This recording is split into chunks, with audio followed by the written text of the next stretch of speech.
All right, hell yeah. So I got a question is like, hey, if I have any sort of money and cost aside, what R1 boat, would I get? And I would just get my boat again, but they don't make it no more. So what I did a few years ago is I got a tributary, and now I paid only $800 for it. It was a Search Tempest Craigslist. You know what I mean? Be always on the lookout for used boats. But the tributary takes in water on the floor. I've seen it R2'd being real stable, way more stable than my boat. And we're going to talk about that in this episode because right here from High Water Ahead, he has pictures of the Wind River, and this is my High Five. So this is the boat that I have, and it's got hell of a lot of rocker fore and aft. So we're going to take a look at that again. But they do not make this. NRS made this Revolution series. It's urethane. It slides over rocks. It's real durable. You know what I mean? But they just don't make it no more. But we're going to take a look at R1 dynamics in rafting. So this boat is really high rockered, and now we're going to take a look at this boat. This is the high side Minimax. This is the 10-foot Minimax. And what we're going to note, and hopefully I'm not just making stuff up, but with the Minimax, it has a flatter fore aft, so we can actually kind of just take a look. So from here to here, it's probably way less rockered than my High Five. Now, maybe it's very close. So what we're going to compare it to is the RMR. You know what I mean? Because this RMR also is very flat underfoot, and I'm going to say has benefits making it faster. So I think there is just a huge difference even between this Minimax being faster, fewer paddle strokes to get through than this NRS High Five, which is high rockered. So now that's just kind of comparing a high rockered boat to something that actually has a flat underfoot. And so let's take a look at. So the question was like, what boat? I mean, I was taking a look at this Sotar, the SL 10-foot, because you have diminishing tubes. For an R1 boat, you have a 21-inch tube under your seat, and then you have diminishing tubes fore aft, which makes a really high rocker profile. And so we're going to take a look at that because I think this is. For me, I'm just saying for me because I like to surf it up and spin. I think having a high rocker underfoot is real useful because right here, you know what I mean. When I'm spinning, I just want my boat to be like a top. But there is aspects that we're going to watch during this video that is not a benefit, where actually you tip over. So let's just get to that like right now. So right here, the fact that I can catamaran this boat does help it paddle fast. But this boat, and by all means, is a slow boat. It's got too much rocker. It doesn't track very well at all, but I can do pretty good with it. But the fact that when I lean over onto edge, where you actually, like right here, this is the only portion of the boat that's stuck into the water. And I'm going to show you two clips where I just literally tip over. So this is Sky Comish. I just got through the top portion of Boulder Drop, but we're going to the House Rocks, getting right through here. And this wave right here, I just tip right over. This wave right there. And this happens all the time with this, and I'm going to chalk this up to having a high rockered under. So what happens is I have rocker underneath the boat this way. Oh, excuse me. And right now, this is the only portion of my boat that's actually touching the water, and then it purls just a little bit, but then and then it's sayonara. I'm in the water. So we're going to take a look at why that's the case. So here's like a bottom portion of my boat, and the floor is kind of protruded. And let's take a look at the RMR, because when this RMR flips, and we can just get right to it. So hell yeah, when this RMR flips, well, I guess we can watch it for 5 seconds. All right, hell yeah. So this is the RMR Storm, and it might not be too big of a deal, but see how even like right here it protrudes just a little bit higher. So I'm gonna point out that, and the floor probably is tucked up just a little bit. But with the RMR, you do have flat sections from here to here. Now this is probably going to keep the boat more stable, and it's going to keep it faster. And that's one aspect of my boat that I've just kind of had to get used to, is the fact that I do have this double edge, and if I start to tip over and then start hitting a wave, yeah, I'm toast. And so here's another scenario where I just hit the tiniest of waves and I'm just over. And it's because of that. And that's where I wanted to point out the Air Cub. Now this is going to be the opposite of that. Now this doesn't have a whole lot of rocker, probably got plenty, but here this boat probably sticks to the water way, even though you do, it can purl and it can tip up. That's one portion. We're going to watch one more where this boat doesn't have like an edge, so when it does crush through things, um, you'll ride up, but I don't think it's just going to tip over like my boat. So I'm going to categorize this as a flatter underfoot, and it's going to not just tip over. Now the dory is good to know. I've always thought of dories as not being flippy and being able to go through things sideways. Because even like right here, let's say this was a big crushing wave and they're sideways. Yes, if no one high-sided, everyone would fall out and the dory could tip. But if you high-side effectively, what happens is that this portion being fluted out in a narrow underfoot boat, you're not going to purl the boat. That's one aspect of a flip, is that you have one tube that stops and the other tube is just sticky into the water and wants to go underneath the water. Where in a dory you don't get that aspect, and this is the only sideways footage of a dory, and it's halfway sideways, but you kind of get to see how that functions. Alright, so moving on to some of my footage. Now, this boat of mine does have a diamond shape, I would say.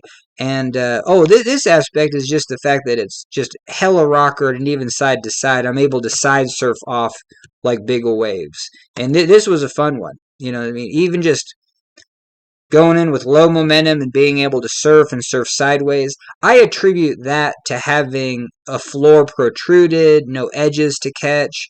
But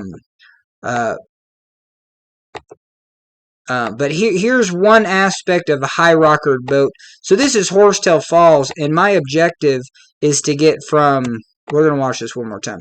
My objective is to get, oh, I apologize. My objective is to get from here all the way to over here, and I don't. I'm not able to make this move. My boat doesn't track worth a damn. So having a high rockered boat, I find it slower. And I found this rapid was kind of demoralizing, because it felt like it set a standard for me of like what moves I can do in my boat. Like I can't even get to over here.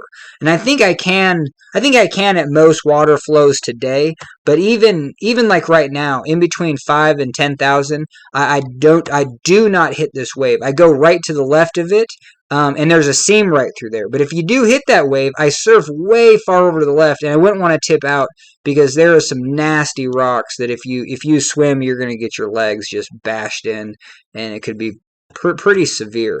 But this was just one of those where it's just like, damn, and the high rocker, but I can't even make this move. The other aspect of this wave that we're going to take a look at is it turns me sideways. And then so right here, the boat goes up, and I'm kind of, it turns me sideways, and I have to high side. Now, I attribute that to kind of the diamond shape aspect of this boat, and I consider that a plus. So we're going to take a look at right here. So this is how I kind of tackle a lot of waves. I'm going to be on the upstream side, paddling across, and then jumping to that downstream side. And this is, for R1 boating, I do like this diamond shape. So that aspect of R1 boating, and I think most, even the RMR, it's kind of got a diamond, it might be a little bit more blunt compared to the Thundercloud. And then the high side, this this definitely has a diamond shape. This probably has more of a diamond shape than the arm, but I mean, I think we're splitting hairs, and I can't even, I can't tell. This is a little bit different. It's a little bit more blunt. And that is going to play a role in the dynamics of this. Just the fact that it's a flatter section and then it's more rounded on this, I definitely think that's going to be a faster boat underfoot. It's going to track better.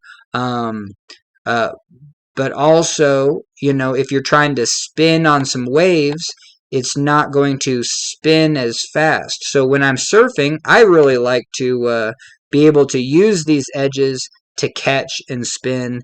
Having a pointed nose boat. I always thought my boat wasn't that pointy, but no, it's fairly pointy. One aspect of my boat, though, it's not that long. So there are, from the R1 rafting world, you do have longer boats, and you do have the Pumas, and they do really good for crushing big waves. But you do that is the one element that I just I would feel uncomfortable knowing that they turn sideways so fast. So now we're gonna maybe turn our look to paddle cats. So this is my buddy in the high side paddle cat, and hell yeah, he crushes Locksaw at like 17,000. So here's a huge crew. I'm not part of this crew, but we have. So now we're gonna go into the paddle cats. Oh, and before we hit this, yeah, just a disclaimer. Holy Toledo. So I was totally wrong about High Water Ahead. He's not running a fat cat. I have a fat cat, and they're probably too big. This is probably the best paddle cat. I'm just trying to make friends. But it's probably the best paddle cat to run for R1 boating, probably on the market. I don't know. I'm just saying stuff. But anyway, it's 20-inch tubes. The really nice thing about this is it's got 4 chambers. It's got chambers in between the thwarts. It makes the paddle cat more rigid. The fat cat doesn't, and it can get kind of squashed in. Now this has 20-inch tubes. The high side has 20 0.5-inch tubes. This paddle cat from high side though is a little bit narrow. So we're going to take a look at the difference between so this is the fat cat from RMR, and this is the high side paddle cat. This is only 4 feet 11 inches wide, so basically 5 feet wide compared to some of these that are like 5'6". This is 5'8". The Star Slice, the NRS Star Slice is 5'6". So it's 5 feet 6 inches. This is 5 feet 8 inches. This is 23-inch tubes. This is 20.5, and the Star Slice is 20, and the Jax Plastic is 19. All right, hell yeah. Whoa. Okay, hell yeah. So now we're gonna wash these. So there you go, Jax Plastic. I'm sorry, this is the RMR Fat Cat. 23-inch tubes. It definitely does not cut through waves. It just kind of, but definitely probably stable.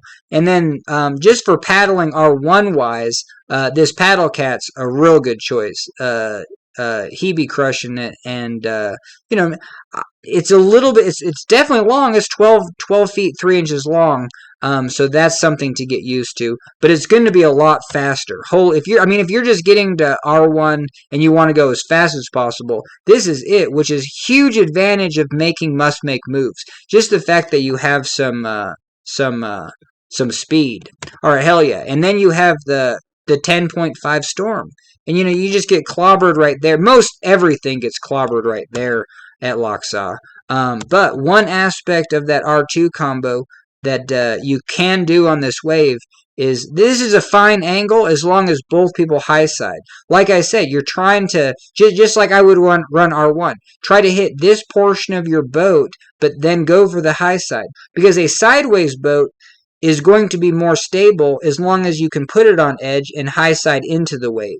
If you go straight into this wave, you're still going to turn left and right, and you're not going to know which way that is, and the boat's going to fly out from underneath you. Also, if you go directly into this wave, you're going to get so vertical that you're going to get unstable. So this is a perfect angle as long as yellow jumps to the left. they'd be, you know, like right where he was high siding, yellow gets over there, and then because this is a huge, this lateral starts here and ends over here, so this whole thing is constantly trying to flip your boat. And if you just go to the left of it, hell yeah, we're going to see another 10-5 storm. Booyah, just go right through. All right, hell yeah. And I've made this video a couple times. I don't even know like if I even showed this, but we're gonna maybe watch this for the first time. But anyway, this is the Calubra from Jack's Plastic. It's only 19-inch tubes, but it's very similar to that Star Slice, and only 1 inch narrower than the Star Slice. But anyway, hell yeah, and it's just crushing through holes, kind of slicing through. But anyway, so here's another of the Jack's Plastic, just from the R1ing. Because this video is just like, well, what do you want to do R1ing? Because the paddle cats are going to be your easiest way to get momentum, and momentum is going to make you feel like you're not going to die and then go into something you don't want to. But the round boats are fun. So anyway, so I guess we're gonna finish off with you know, the boat that you can't even look up, but it's Ryan Huck's Excalibur. You know what I mean? You can get a special link. But yeah, this thing's urethane. It's got an I-beam floor for a round boat. Having an I-beam floor, that's going to give you more speed. Um, and it's got a narrower point. So we're going to take a look at that. You know how I said the boat can turn you sideways? Well, that's all right here. Has nothing to do with the narrow point. Because I was just like, well, I wanted to analyze that narrow point for myself, but I'm going to give it the 2 thumbs up, because it's going to, I mean, just like a kayak, it's going to punch and then grab, like it's going to lift over waves, and it's just going to carry you through. It is going to be just like the cataracts slicing into waves. Is going to pick up traction. We're going to watch just a couple, and it only the hourglass or the diamond shaped portion of your boat in a hole is going to make you turn totally 90 degrees.